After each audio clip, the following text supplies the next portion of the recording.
Hello everybody, so I am back, but this time I'm back with a cosplay alteration. I am doing a Diane from Seven Deadly Sins cosplay, but when she's little, wearing her pink dress. So I went ahead and I bought this shirt actually off of Amazon because it looked really close to her dress, and I am very short. I am 4'11", so I thought, hey, maybe I can make this into a dress. So that is exactly what I did. It had a piece that was a little bit longer, as you can see here, so I went ahead and I just flipped it inside out, went ahead and pinned the inside of the dress because I want to make sure I close it, because it also did have slits on the side. It was just one of those long type of shirts, and I went ahead and folded the inside as well because I did have to cut the outside. So I'm gonna go ahead and cut that now. I'm keeping about ½ an inch so I can actually fold that piece so it can look like the other side. And I honestly just measure by mind when it comes to stuff like this, just because I sew so much. So that's what I'm doing right now. And I am going to go ahead and flip the shirt so I can go ahead and fold that piece and pin it down so it matches up with the other side. This is super awesome. I believe this was about $10 or $15, something like that. And like I said, it looks really close to the same style that she is wearing, and because I'm tiny, it worked out. So just go ahead and pin all throughout the bottom there so you can make sure that it looks very similar to the other side, and it gives it the illusion that it was a dress and never a shirt.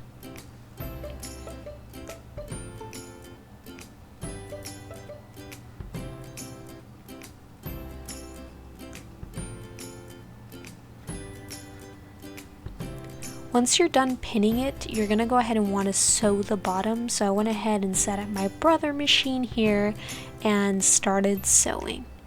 And as always, I am just using a straight stitch for this, especially because that's what was used on the other side. Straight stitch is one of my favorites to use. I just go through multiple times when I use a straight stitch. And as always, I will be listing the products I used in the description below. Because it is an alteration, as I call it, it's pretty much making a cosplay out of different items and then altering them to how I believe they should look. So yeah, I will be listing those items below, as well as the sewing machine and thread I used for this video.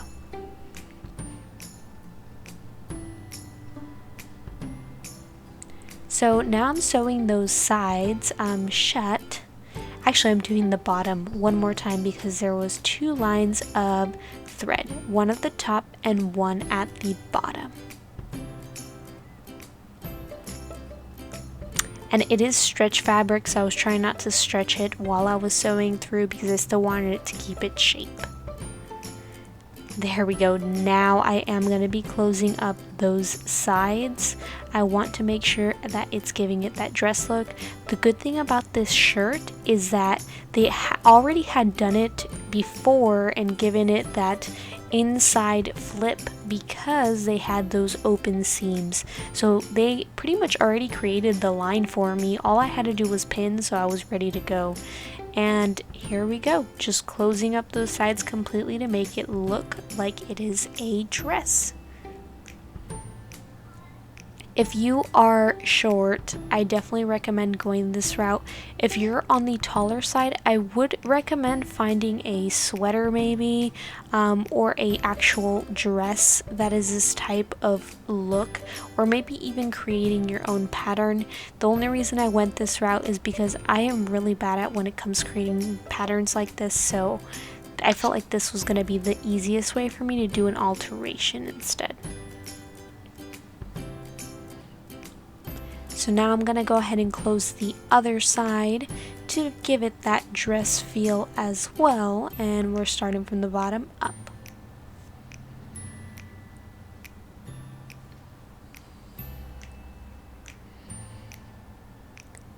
And this is the Brother XM 2701, I believe it is.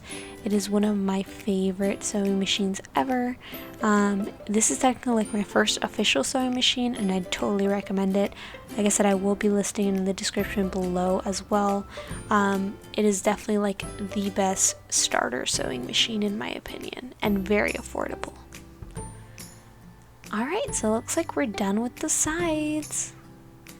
Alright, so there it is. It is now a dress officially without an extra back. And I'm going to flip it inside out so y'all can see here.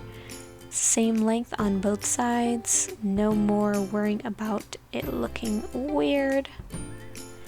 And next, she does have some little poof balls. So I'm going to do that after I cut off the tag here because I had not done that. And I'm going to go ahead and lay this out first, make sure it's all completely flat because I am going to be hot gluing those little poof balls on the middle of the dress.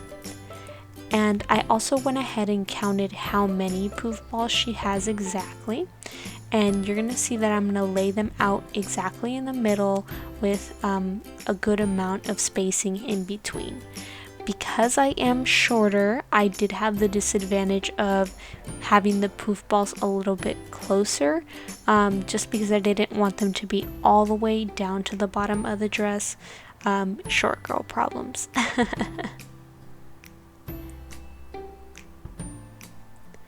Alrighty, so here it is. She has 5 poof balls in total. I put them straight down the middle, and like I said, I just hot glued them down. And what I actually ended up doing is I put some glue on the back piece of the poof ball. There is kind of like a little elastic on the back of it, which kind of gave me the feel on where to put the glue.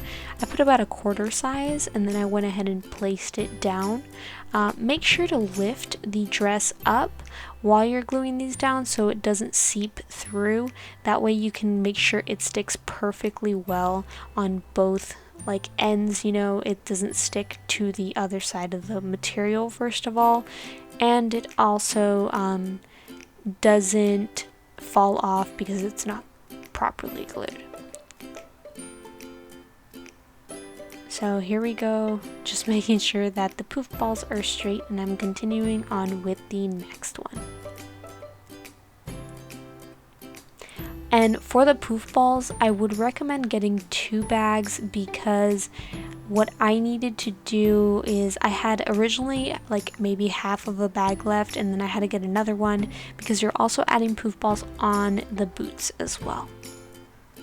But I will go ahead and count how many poof balls total you need and see how much it is in the bag. I'll put how many I recommend y'all to get in the description below.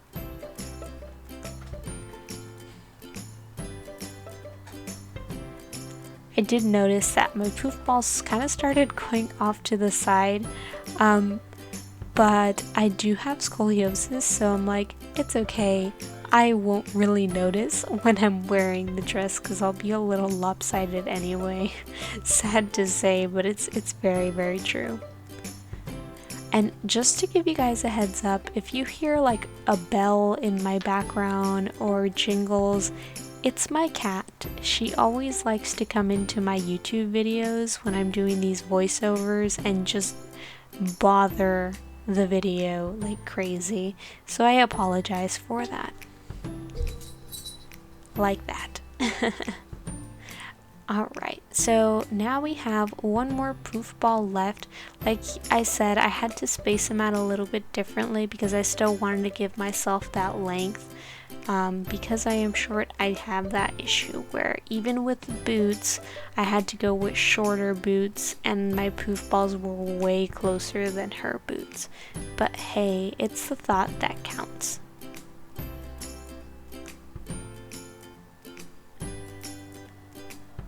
Alright, so now that all the little poof balls are on there, the dress is complete. This is like around 20 minutes of work. It is very easy to do, and like I said, it is very affordable.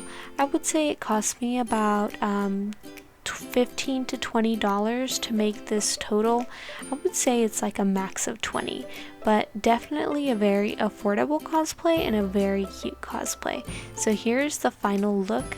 Like I said, it is a little bit short, but that's how it is on her, and I am short, so I had to go with a shorter version.